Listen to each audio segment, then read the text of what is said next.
Nek kayak gini Mat, kan bagus tuh Bapak turun video kita simpan dulu aja. Biar besok hujan bisa dipakai.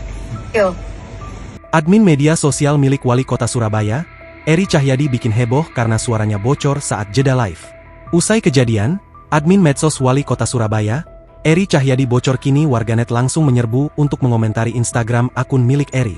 Adapun isi percakapan admin medsos Eri Cahyadi yang bocor membahas tentang satu video yang akan disimpan.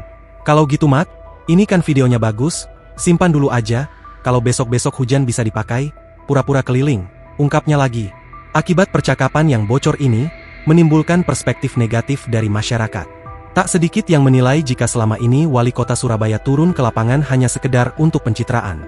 Usai viral, admin media sosial milik Wali Kota Surabaya, Eri Cahyadi, akhirnya buka suara terkait insiden siaran langsung di akun Instagram sang Wali Kota yang sempat viral.